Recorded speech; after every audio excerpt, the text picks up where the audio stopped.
السلام عليكم ورحمة الله تعالى وبركاته. مرحبا بكم معي أخواتي فيديو جديد ووصفة جديدة من وصفات وجدان أم سامي. عواشر مبروك، كتدخل عليكم بالصحة والسلامة وكل متمنيات. اقتراح ديال اليوم غادي نشارك معكم الشباكية جميع الأسرار باش تنجح معكم من أول مرة. الأخوات المبتدئات واللي ما كتصدقش ليهم جربوها بهذه الطريقة وردوا عليا.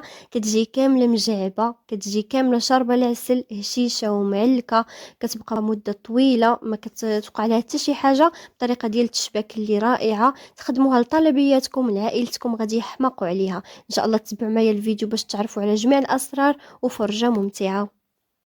بسم الله على بركة الله. بالنسبة هنا للمكونات غادي نعطيكم قياس كيلو ديال الدقيق. بغيتو تدوبلوا المقادير ممكن انكم تدوبلوها.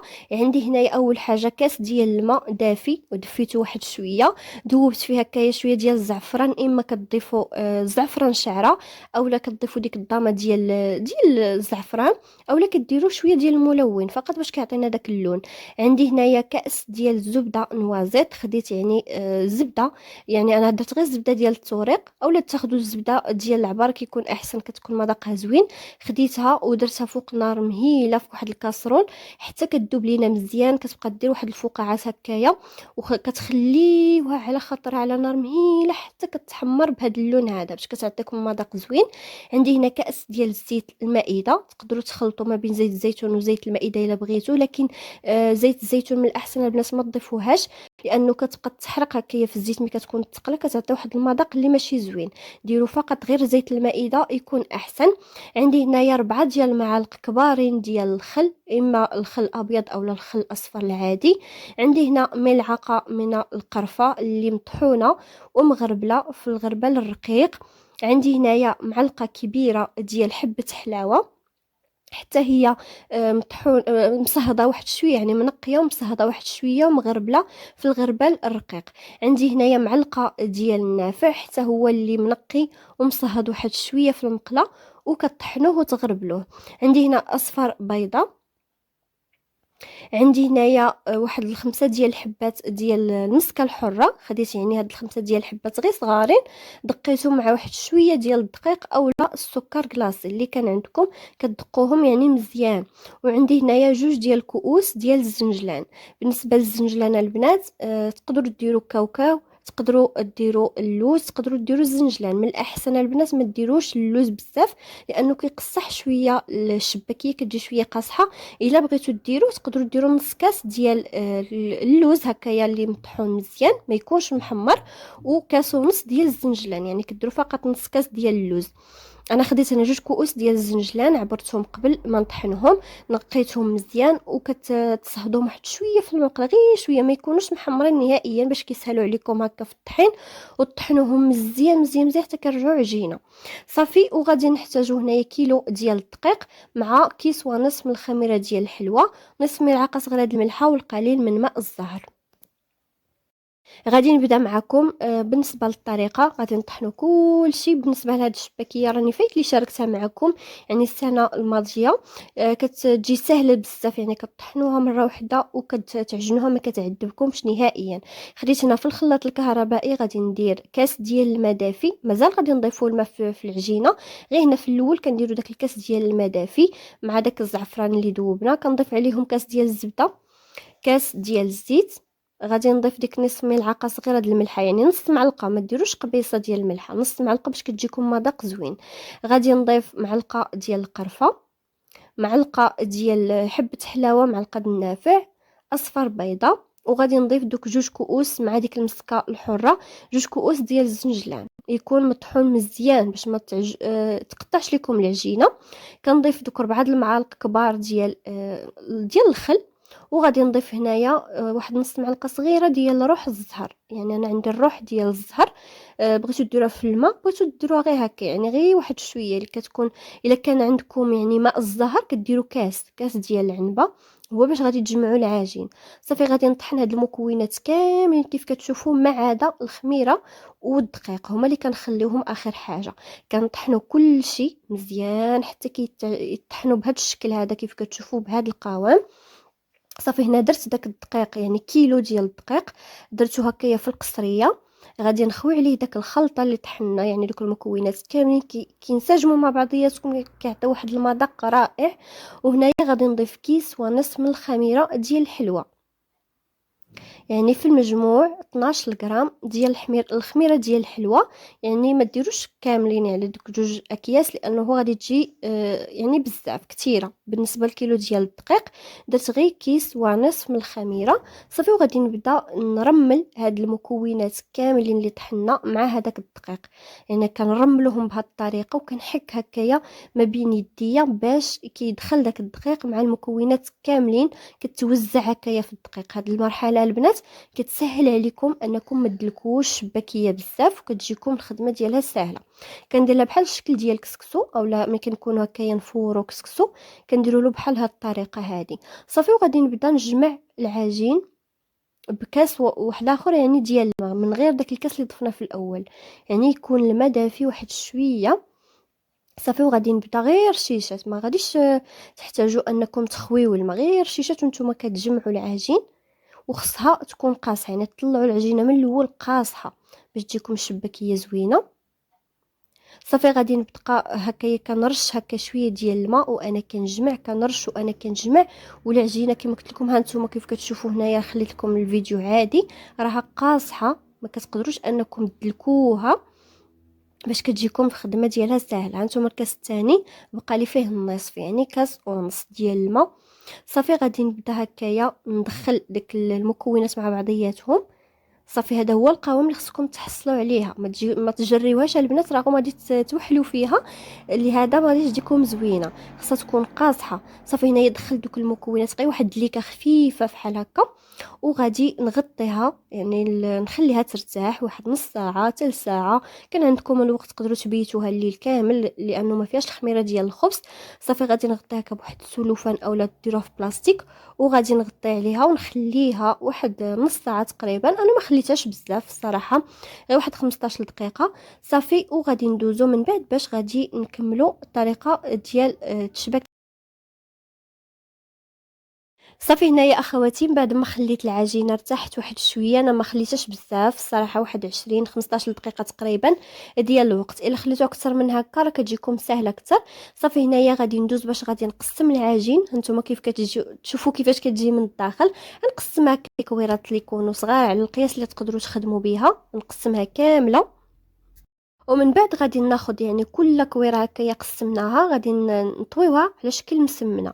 بحال هاد الطريقه هذه كتسهل عليكم الخدمه وكتجيكم العجينه هكا مقاده ومتساويه صافي. غادي نبقى نرش هكا شويه ديال الدقيق، غير واحد شويه فقط، لانه الا كنتو جريتو العجينه في هذه المرحله يعني تقدروا تضيفوا الدقيق اكثر، راه كتجمع عليكم صافي. غادي نبقى نرش قليل من الدقيق فقط، وكنطلق هكا بالمدلك على شكل مربع، كنطويه على شكل مسمنه بهذا الشكل هذا، وكنحطهم يعني ونغطي. ضروري تغطيو هكا بلاستيك باش ما كتيبش لكم العجينه. غنكملها كامله بنفس الطريقه حتى نكمل الكميه اللي عندي صافي. هنا بعد ما كملتهم كاملين هكايا ورقتهم على شكل مسمنه، غادي ندوز يعني كل مربع، يعني نبدا من الاول غادي نطلق هكايا بالمدلك ونقطع في الوسط. بالنسبه لهاد الطريقه كتسهل عليكم، اما غادي تخدموها بالوراقه اولا بيدكم، كتجي ساهله ما كتعذبكمش صافي. هنايا مباشره غادي ندوز باش غادي نطلق. ملي كتقطعوها بهذا الشكل هذا البنات كتجيكم سهله في الخدمه. الا كنتو غادي تخدموها في الوراقه يعني كتجيكم خدمه سهله، والا كنتو غادي تخدموها بالمدلك كتجيكم كذلك الخدمه سهله بزاف. المهم الا كنتو غادي تدلكوها هكا بالمدلك كتلقوها هكا على شكل طولي رقيقه، يعني رققوا من الاحسن ترققوا قد ما قدرتوا البنات باش كتجيكم زوينه، ولكن ماشي حاود حتى كتيبس بزاف، خاصها تكون شويه هكايا ملحمه باش كتجيكم شباكيه زوينه وما كتجيش قاصحه ومقرمشه. حنا ما بغيناش تكون هكا مقرمشه بزاف، بغينا تكون معلكه وزوينه صافي. هنايا بالنسبه للتقطاع ديالها، اما غادي تقطعوا باي قطاعه عندكم هذا الشكل اللي وريتكم، اولا تقطعوا بالجراره اولا تقطعوا بدوك القطاعه اللي دايره بحال الشكل ديال الجراره كيكونوا فيها هكا بزاف ديال كتجي هكا كتقطع بزاف ديال الحبات كتجي حتى هي زوينه. المهم اللي كتسهل عليكم في الخدمه، انا غنخدم معكم بهذه القطاعه وفي نفس الوقت غادي نخدم معكم بالجراره. غادي نقطع هنايا كيف كتشوفوا كنورق في الماكينه ما هنايا البنات تقدروا الا ما كانش الوراقه غادي نخدم معكم بيدي. الا ورقتوها في الماكينه يعني ما ترققوهاش عاود بزاف حتى كتجي رقيقه. يعني كل وحده والدرجه ديال الوراقه اللي عندها نتوما غادي تحكموا في يعني فيها.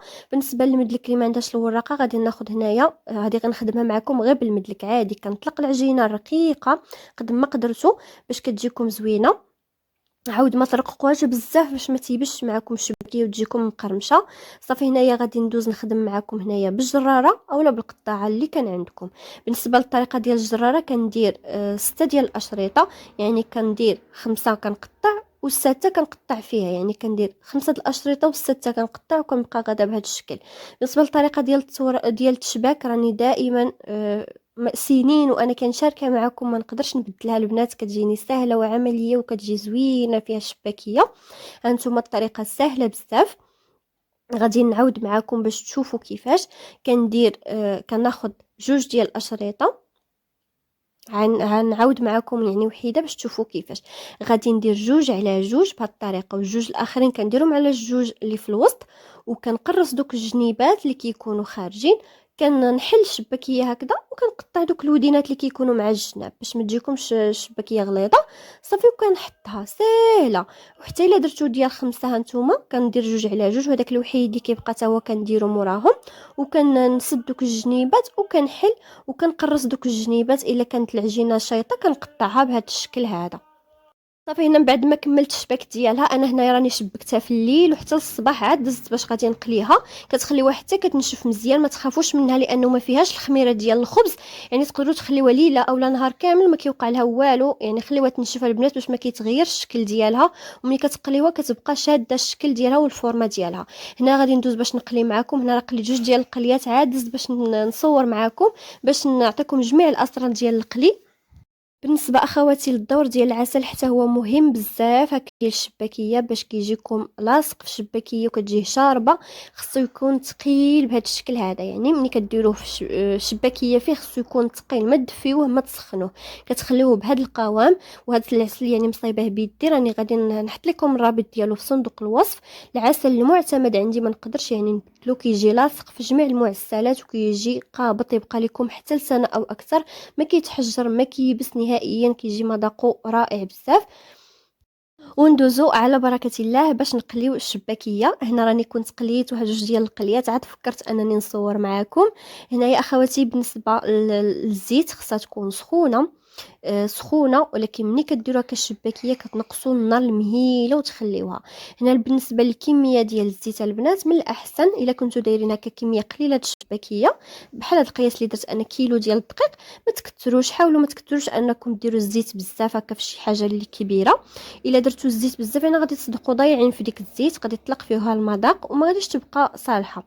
لهذا البنات ديروها كشي كاسرول صغيره يعني اولا شي طاوه صغيره اللي تهز لكم تكون غارقه وتهز لكم غير كميه قليله ديال الزيت باش منين تقليو فيها ما تضيعوش كما قلت لكم في ديك الزيت وغادي تضيع لكم بزاف. صافي هنايا غادي ندوز باش نقليها. بالنسبه للاسرار ديال قليه الشباكيه حتى هي مهمه بزاف. هنايا تكون الزيت تكون سخونه كتجربوها هكا بشي شويه ديال العجينه. ملي كتشوفوا ان طلعت فوق الزيت صافي كديروا فيها الشباكيه وكتنقصوا النار المهيله وتخليو شباكيتكم طيب على خاطرها. يعني ما تجهدوش ليها. الا جهدتوا النار غادي تحرق لكم على برا وتبان لكم انها تحمرت ولكن من الداخل راه كتكون باقا عجينه وباقا خضره. بالنسبه للقليه الاولى كنبقى غير هكا بواحد العويد. يعني ما كديروش هكا شي حاجه اللي كبيره باش ما كتهرش لكم كتكون هشيشه بزاف. بواحد العويد كنبقى نقلب كل شويه كنقلب وكنخليها غير كتذهب في هذا الشكل هذا. غير كتذهب البنات ما تخليوهاش انها تحمر اولا يفوت ليها هكايا الطياب. وكديروها في الزيت اولا عفوا في العسل بارده بارده ما تدفيوهاش نهائيا وتخليوها تشرب. كندير هكا قياس 2 ديال القليات وكنخليهم وكندير هكايا كتصفى. يعني وهداك العسل اللي كيهبط من فوق. بالنسبه ملي كنحيدو ديك كنخليها هكا 2 قليات في العسل حتى كيتشربوا العسل مزيان. كنديرهم هكا في واحد الكسكاس اولا الشبكه باش يتقطروا من داك العسل الزائد. غير هو داك الكسكاس كتحطوه فوق داك الشباكيه اللي كتكون في العسل من التحت باش كيتقطر عليها داك العسل وما كتضيعوش فيه.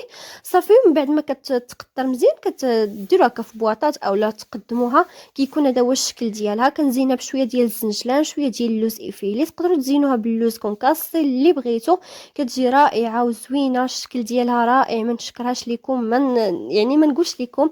غير هو العسل كما قلت لكم خصو يكون ثقيل باش كتشربوا لكم الشباكيه. الا كان خفيف كونوا اكيدين غادي يهرب منها، ولا ما كانش طايب مزيان غادي يجيكم محجر على الوجه ديالها.